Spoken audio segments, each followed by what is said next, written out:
Good evening, नमस्कार। ठीक है, शुरू किया जाए। तो देखते हैं, चार्ज के बारे में आपने देखा था कि अगर फोर्स लगना है तो कूलाम लॉ कैसे काम करता है। तो पॉइंट चार्ज यानी बिंदु आवेश के बारे में आपने देखा था। तो ये भी ध्यान देते हैं, ये देखा था आपने कि भाई ये Q1 है, ये Q2 है, तो इसके पीछे जो फोर्स लगता है बेटा वो आपका K Q1Q2/r² होता है। ये बीच की दूरी आपकी r होती है।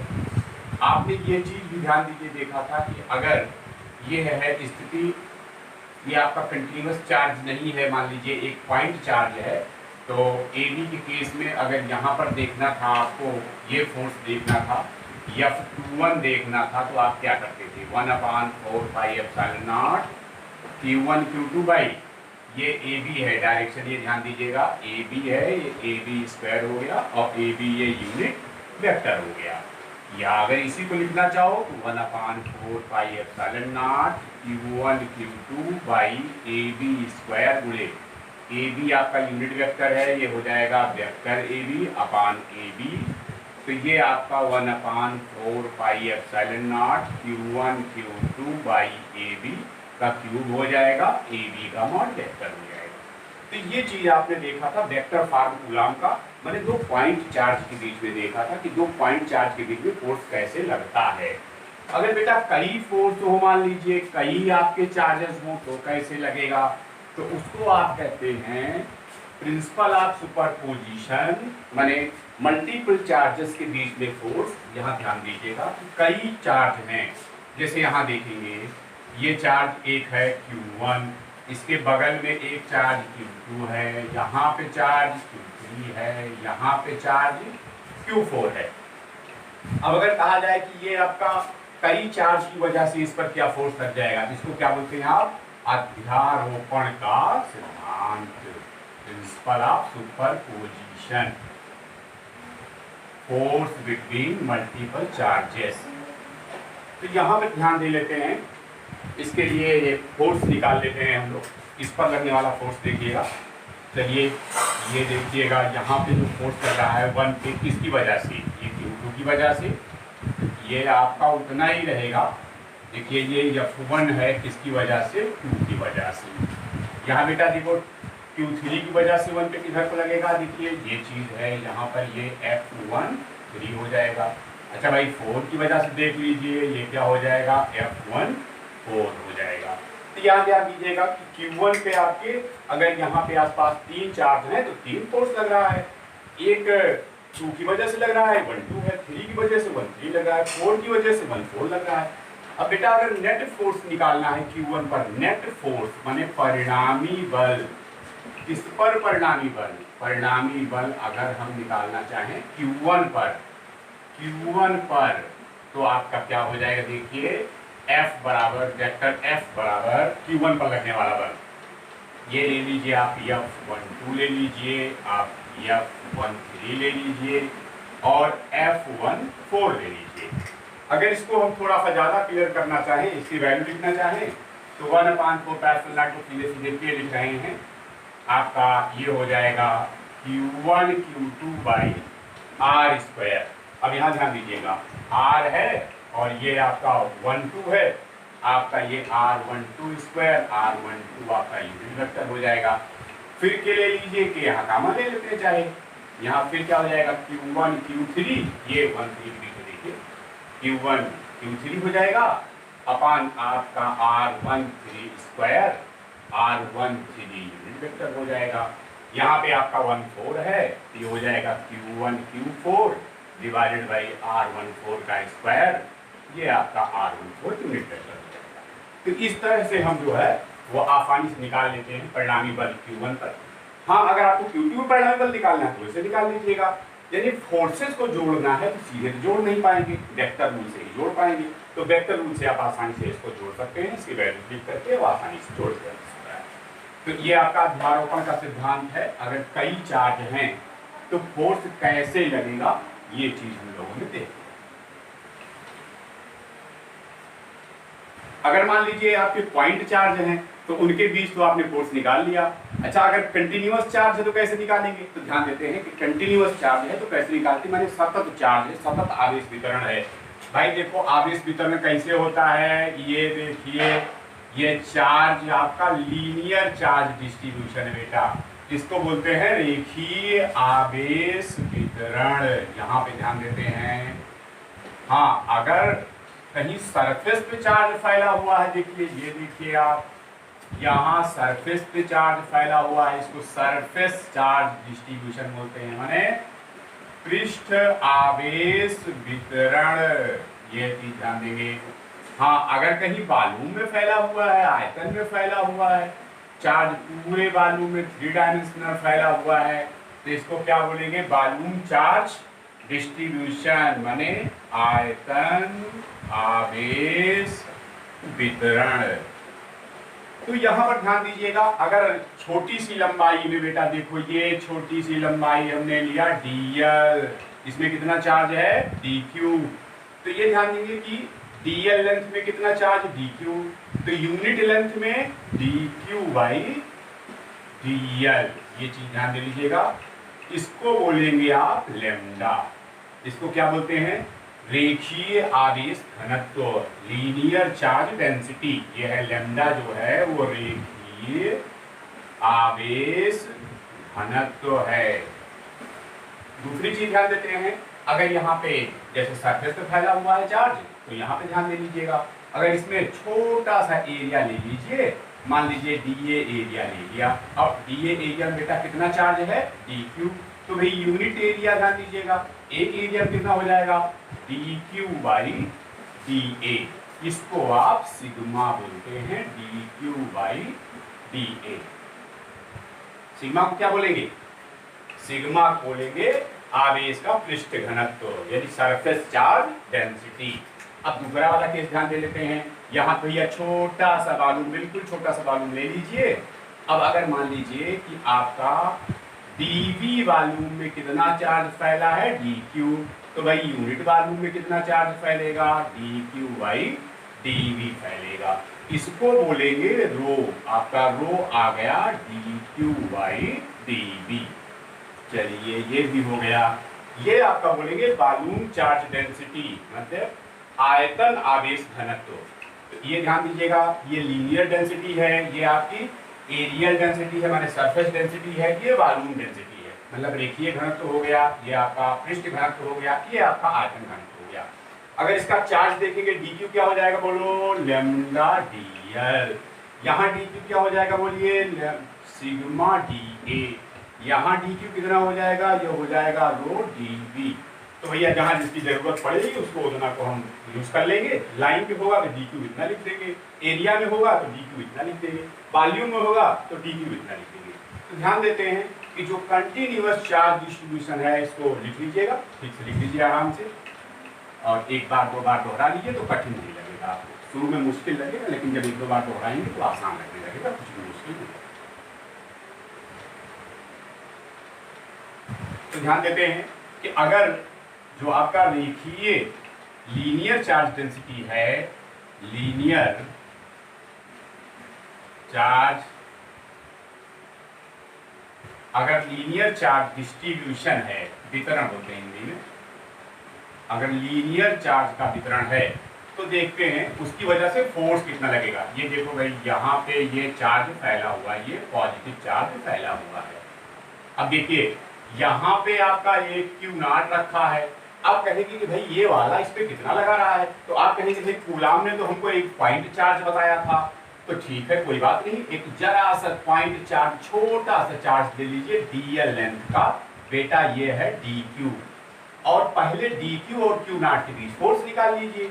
चलिए भाई, dq और q नॉट के बीच फोर्स निकालना आप जानते ही हैं। यहाँ पे ये चीज ध्यान दे दीजिएगा, ये है आपकी डायरेक्शन हो गई, ये मान लीजिए वेक्टर r है, और ये डायरेक्शन जो है वो r कैप दिख रहे हैं, आपका यूनिट वेक्टर है, तो निकाल लेते हैं ये r, ये ध्यान दीजिएगा ये आपका वेक्टर r है। तो dq की वजह से q नॉट पे फोर्स, ये वाला फोर्स बेटा निकाल लिया जाए। तो ध्यान देते हैं, ये आपका df बराबर क्या हो जाएगा, df का मतलब क्या है, ये भाई dq की वजह से है ना, पूरा चार्ज की वजह से फोर्स लग नहीं रहा है, ये तो खाली dq की वजह से लग रहा है। तो dq की वजह से जो फोर्स लग रहा है आपका df बराबर हो जाएगा 1/4 pi epsilon not q not यानी आपका क्यू नॉट डी क्यू दोनों चार्ज हो गए, यहाँ पे आर का स्क्वायर हो गया, और ये वेक्टर लेना है तो आप आर कैप ले लीजिए। अब अगर आपको पूरा निकालना है, पूरे की वजह से फोर्स निकालना है, तो भाई पूरे की वजह से फोर्स निकालने के लिए आपने 1/4 pi epsilon not q not d q की वैल्यू रख दीजिए। अब ये आपने देखा था लैम्डा बराबर क्या आया था, आपका आया था D Q by D L आया था। तो डी क्यू बराबर क्या हो जाएगा, लैम्डा डी एल। यहाँ लिख लिया आपने lambda d l divided by are square, ये आर कैप हो गया। हाँ, ये आपका थोड़ी की वजह से था, तो पूरी की वजह से इंटीग्रेट कर देंगे। 12 में आ चुके हैं, आपको थोड़ा थोड़ा इंटीग्रेशन का आइडिया लग चुका है। तो ये आपका फोर्स हो गया इसकी वजह से।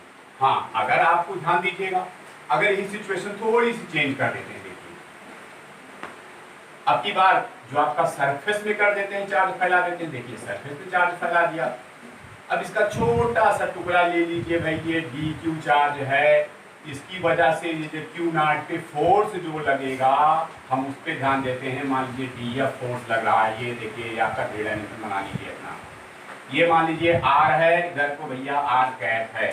अब आप इसकी वजह से पहले डी एफ निकाल लीजिए, तो फिर डी एफ निकालेंगे तो 1/4 पाई एप्सिलॉन नॉट आ जाएगा, q not d Q by are square, ये आर कैप आ जाएगा। लेकिन जो यहाँ डी क्यू आपका है, अब ये लैम्डा काम नहीं करेगा बेटा, यहाँ सिग्मा था आपका, सिग्मा बराबर क्या था, D Q by D S था या डी ए था।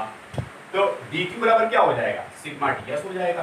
तो अब की बार जो आप फोर्स निकालेंगे वो क्या आ जाएगा, integral 1/4 pi epsilon not q not d q की जगह पे बोलिएगा, ये हो जाएगा आपका sigma d s divided by are square r cap. जहाँ ये आर आपका ये वेक्टर हो गया और ये आर कैप हो गया। हाँ, यहाँ अगर वेक्टर आर लिखोगे तो यहाँ आर क्यूब कर देना पड़ेगा। देखते हैं भाई, अगर मान लीजिए वॉल्यूम है तब क्या करेंगे आप,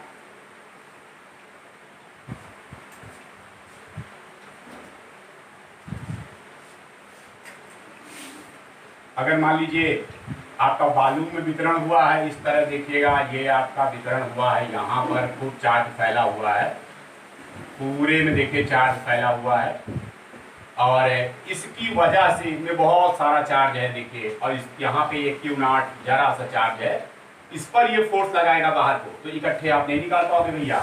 गुलाम जी आपको बड़े चार्ज के लिए नहीं बता पाएंगे, पहले आपको छोटे से चार्ज के लिए बिल्कुल जरा सा चार्ज ले लीजिए, ये डी क्यू चार्ज है, ये फिर यहाँ पे निकाल लीजिए, ये आर हो गया, इधर को वेक्टर आपका आर टाइप हो गया।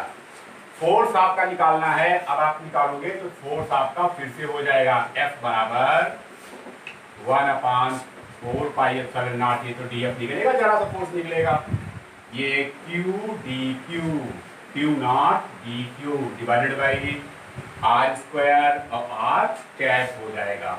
चलिए एफ निकाल लेते हैं, आपका इंटीग्रल कर देंगे 1/4 pi epsilon not q not.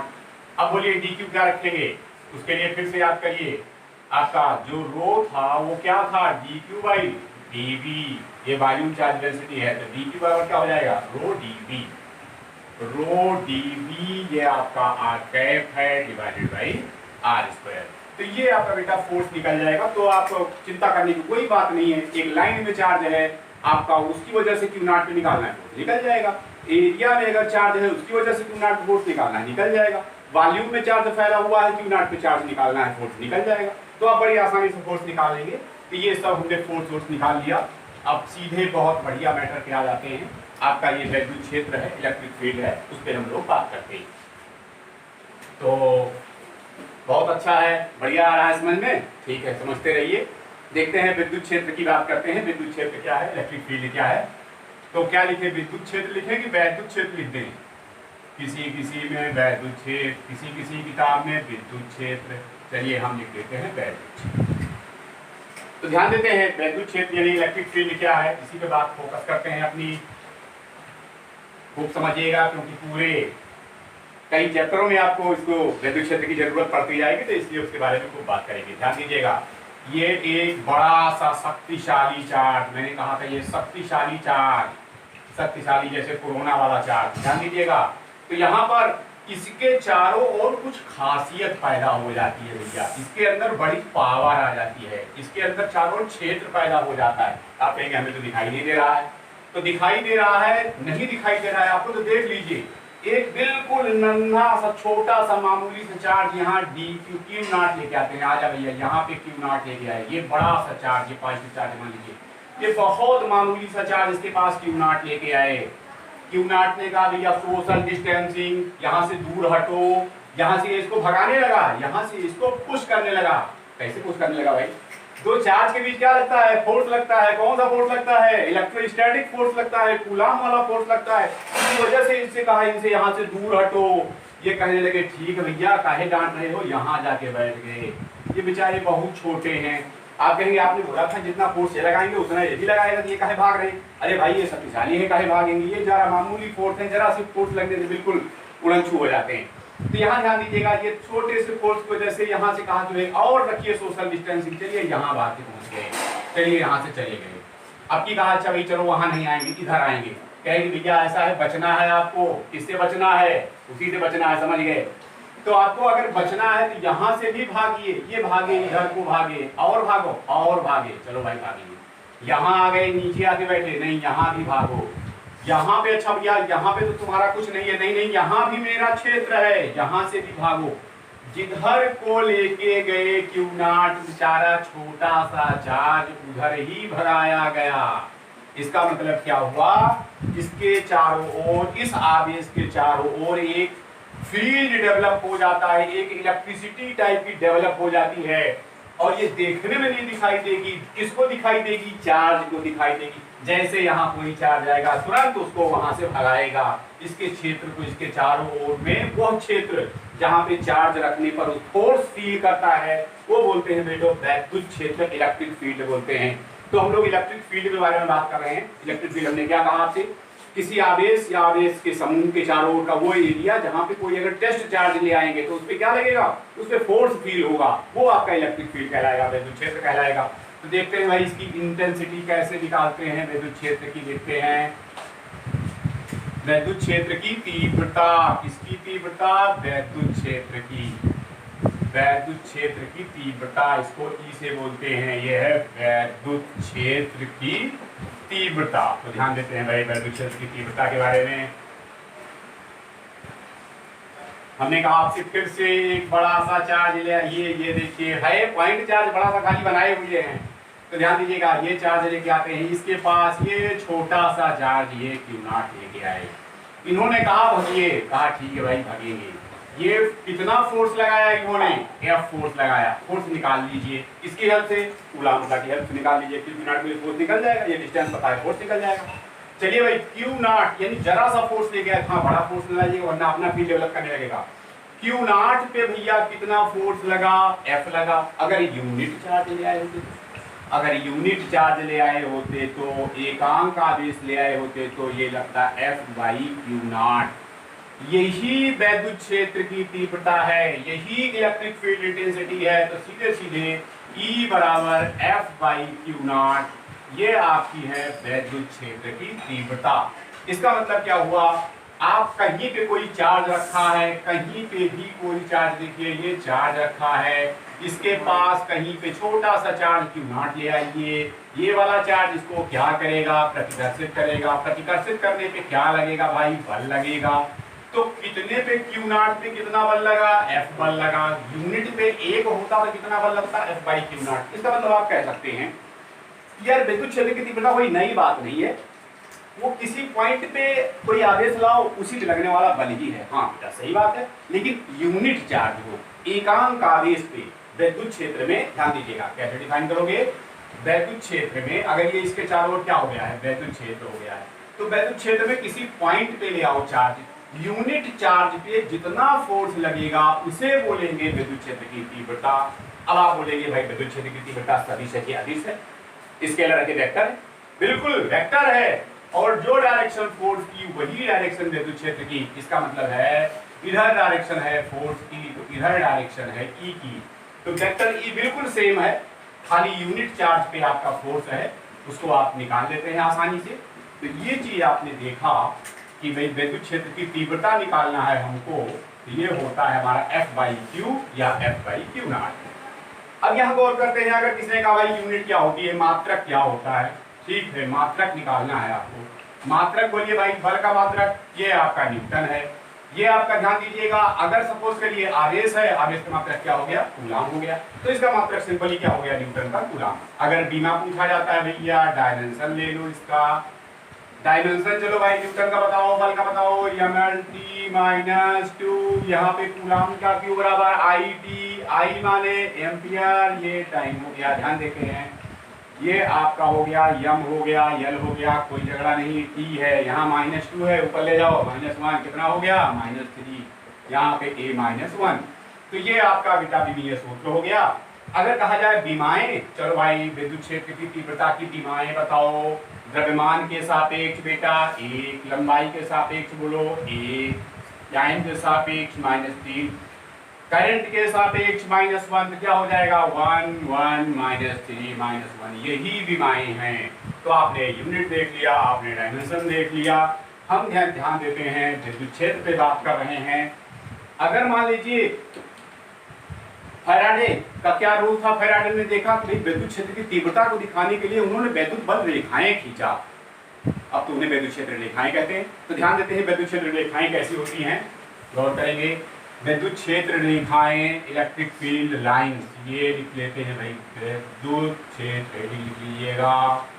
विद्युत क्षेत्र रेखाएं आपको पता है जल्दी रहती है, धीरे धीरे काम नहीं हो पाता है। तो विद्युत क्षेत्र रेखाएं ध्यान दीजिए, यहाँ पर अगर विद्युत क्षेत्र रेखाएं देखना है आपको तो ये एक +Q चार्ज रख लीजिए। इसकी अगर विद्युत बल रेखाएं खींचनी है तो यहाँ पर एक सवारी गाड़ी लाइए, उस पर बैठा दीजिए, किसको बैठा दीजिए, Q0 को। Q0 को ये क्या करेंगे, भगाएंगे। ये पॉजिटिव प्लस चार्ज है, ये बड़ा है, ये बहुत छोटा सा है, ये जिधर भगाए इनको उधर भागने दीजिए, यहाँ रख के भगाइए उधर भागने दीजिए। ये देखिए आप, ये जिधर जिधर जाएं इनको बैठा के इसी रेखाओं पे बैठा दीजिए। आप कहेंगे साहब क्या आपने चारों असली में रेखाएं बनी होगी, नहीं, ये काल्पनिक रेखाएं हैं, इमेजिनरी लाइंस हैं, बिल्कुल कहीं नहीं है। लेकिन इसको देख के ध्यान दीजिएगा, यहाँ पे दूरी बढ़ी है, इसका मतलब यहाँ पे दूर दूर है, तो यहाँ विद्युत क्षेत्र की तीव्रता क्या है, कम है। यहाँ पास पास है, यहाँ विद्युत क्षेत्र की तीव्रता क्या है, ज्यादा है। इसका मतलब क्या हुआ, रेखाएं पास पास विद्युत क्षेत्र की तीव्रता ज्यादा, रेखाएं दूर दूर विद्युत क्षेत्र की तीव्रता कम।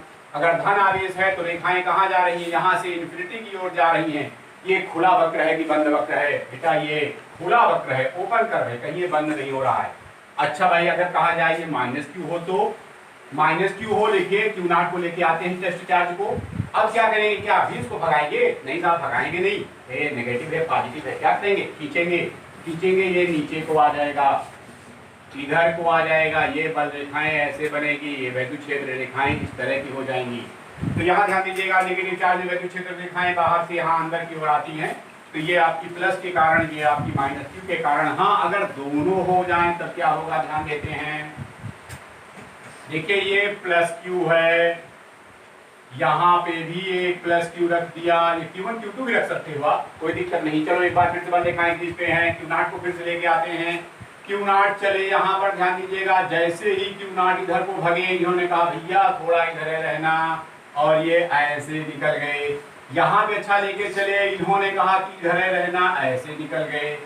ये ध्यान दीजिएगा, ये आपकी पूरी डायरेक्शन क्या होती जाएगी, ये चेंज होती जाएगी, ये इधर को हो जाएगा, ये इधर को हो जाएगा। यहाँ पर ध्यान दीजिएगा, ये ऐसे आपकी लाइन बन जाएगी, ऐसे लाइन बन जाएगी।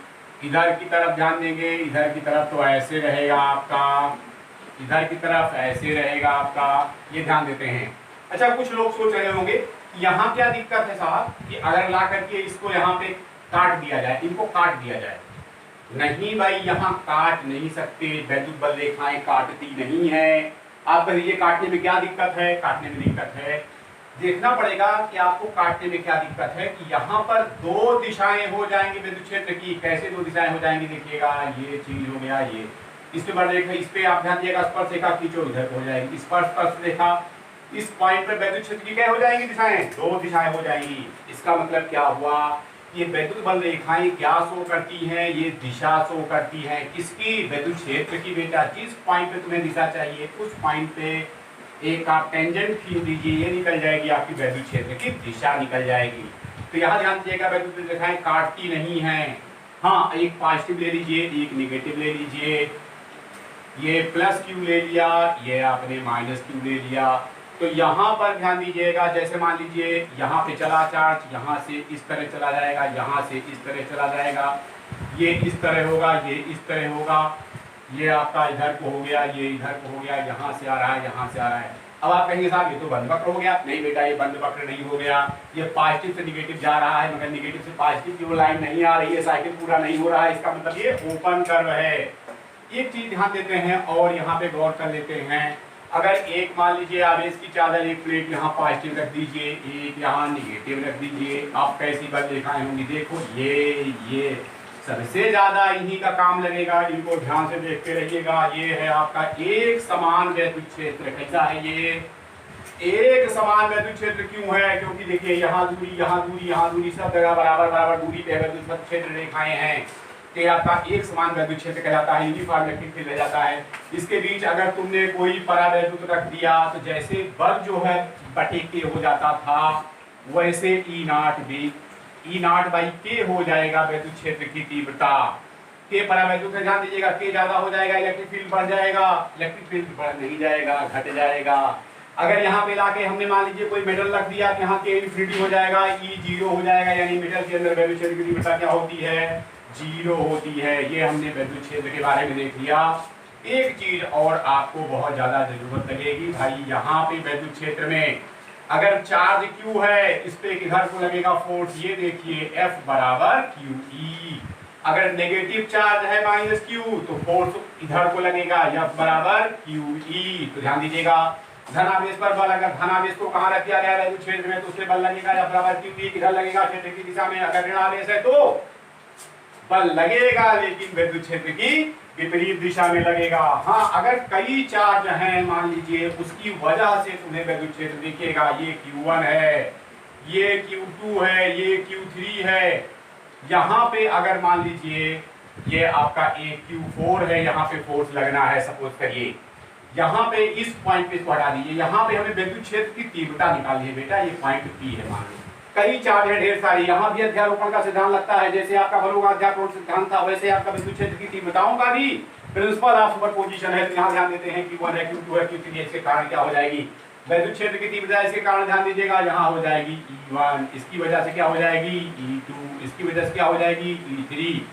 परिणामी वैद्युत क्षेत्र की तीव्रता क्या हो जाएगा? वेक्टर E बराबर vector E1 plus vector E2 plus vector E3। जैसे आप फोर्स निकालते हैं, ध्यान दीजिएगा 11 में आपने पढ़ रखा था कि वेक्टर कैसे जोड़ते हैं। ये वेक्टर जोड़ने का तरीका है सिंपल, कुछ नहीं, E1 E2 E3 तीनों जोड़ लेना है। हाँ भाई, अदिश की तरह मत जोड़ना, डायरेक्शन निकाल करके इधर उधर करके अपना जो है वो जोड़ लीजिएगा। तो बेटा बहुत बहुत धन्यवाद। इसी बात हम खत्म कर रहे हैं। जैसे मान लीजिए हमने क्या क्या देख लिया, हमने देख लिया वैद्युत क्षेत्र, देख लिया वैद्युत क्षेत्र की तीव्रताएं, देख लिया कैसे अगर कई फोर्स हैं तो देख लिया, अगर चार्ज डिस्ट्रीब्यूट हुआ है तो वहां पर अगर कहीं भी निकालना है आपको, कैसे नेट फोर्स निकालना है तो आपने वो भी देख लिया। इसके बाद हम इलेक्ट्रिक डाइपोल देखेंगे, वैद्युत विद्युत देखेंगे अगले वीडियो में, नेक्स्ट वीडियो में। बहुत बहुत धन्यवाद।